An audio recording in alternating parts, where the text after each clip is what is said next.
ప్రసాద్ గారికి, మా కౌన్సిలర్స్కి, ఇక్కడికి వచ్చేసినటువంటి ఆర్పీలందరికీ నా యొక్క మనస్ఫూర్తి నమస్కారాలు మీ అందరికీ నేను తెలియజేస్తా ఉన్నాను.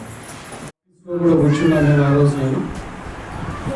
నాకు వచ్చి ప్రసాద్ నాకు చెప్పిన వెంటనే మున్సిపల్ ఆఫీస్లో ఏర్పాటు చేయండి, నేను తప్పకుండా వస్తానని కూడా చెప్పడం జరిగింది ప్రసాద్కి.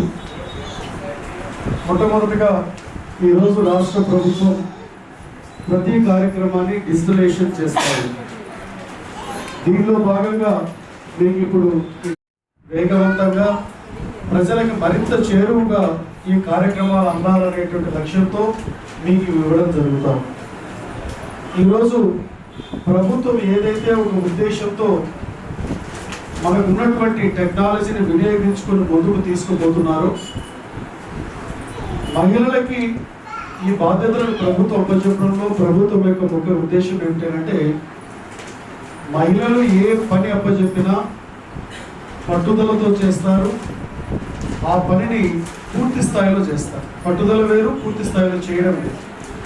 అది ఒక మహిళలకే సాధ్యం. అది ఈరోజు బ్యాంకులు వచ్చేటప్పటికి ఇటు మెప్మా వాళ్ళకి కానీ, మనకి సంబంధించినటువంటి రుణాలు ఇచ్చేటువంటి కార్యక్రమాలు కానివ్వండి, డ్వాక్రా రుణాలు అంటే విలేజ్ లెవెల్లో ఇచ్చేటువంటి రుణాలు కానివ్వండి, కొన్ని వేల కోట్ల రూపాయలు డబ్బులు ఇస్తూ, నాకు తెలిసి ఈ సంవత్సరం 26,000 కోట్లు ఎంత ఇచ్చారు బ్యాంక్స్ అన్నీ కూడా.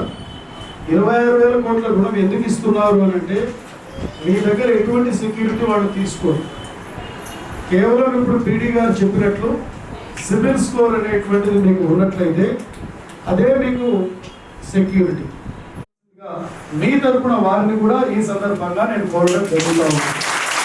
ఏది ఏమైనా మీరు ఒక మార్గాన్ని మీరు చేసినటువంటి ఒక ఏర్పరిచిన మార్గం అనేటువంటిది దేశానికి ఆదర్శంగా ఉంది. ఇటువంటి ఆదర్శవంతమైనటువంటి తత్వాన్ని ప్రపంచానికి ఆదర్శవంతంగా ఉండేటట్టు మీరు ముందుకు తీసుకుపోవాలని నేను కోరుతూ, డీజీ లక్ష్మి అనేటువంటిది ఏదైతే 35 మంది ఆర్పీలకి 35 మంది డీజీ లక్ష్మిని పెట్టాలి అని వారు మీకున్నటువంటి విధానాన్ని తెలియజెప్తా ఉన్నారు. సిస్టమేటిక్ గా ఉంటే అదే మనకు ఆస్తితో సమానమని ఇక్కడ తెలియజెప్తా ఉంది. కాబట్టి అటువంటి సిస్టమేటిక్ గా ఉండేటువంటి విధానంలో మహిళలైనటువంటి మీరు అందరికంటే ముందున్నారు. కాబట్టి బ్యాంకులు మీరు వద్దన్నా మీ దగ్గరకు వచ్చి రుణాలు ఇస్తా ఉంది. అయితే మహిళకి కుటుంబ బాధ్యత అనేది అనాదిగా వాళ్ళకి రక్తంలో జీర్ణించుకుపోయినటువంటి తత్వం.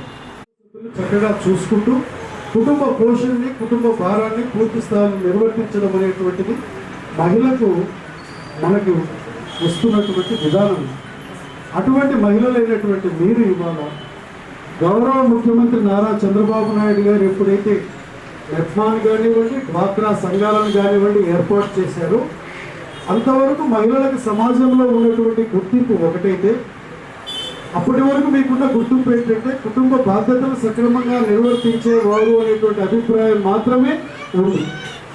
ఆదాయాలతో మీ కుటుంబ పోషణని సక్రమంగా నిర్వర్తించేటువంటి విధానం ఒకవైపు అయితే, రుణాన్ని తీసుకున్న రుణాన్ని మీరు తిరిగి చెల్లించేటువంటి విధానంలో బ్యాంకు వాడికి ఎటువంటి ఇబ్బంది లేకుండా చెల్లించుతున్నటువంటి తీరుని, ఇది దేశానికి మొత్తానికి ఆదర్శంగా తయారైనటువంటి మహిళలు ఆంధ్ర మహిళలని ఈ సందర్భంగా తెలియజేస్తా ఉన్నాను.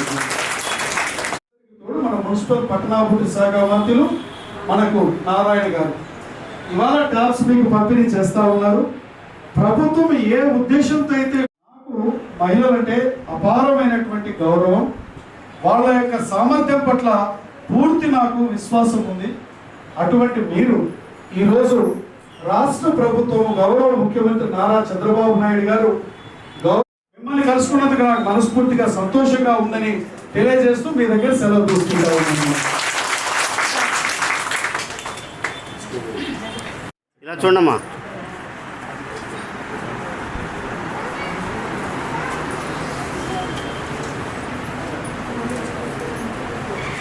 Sir photo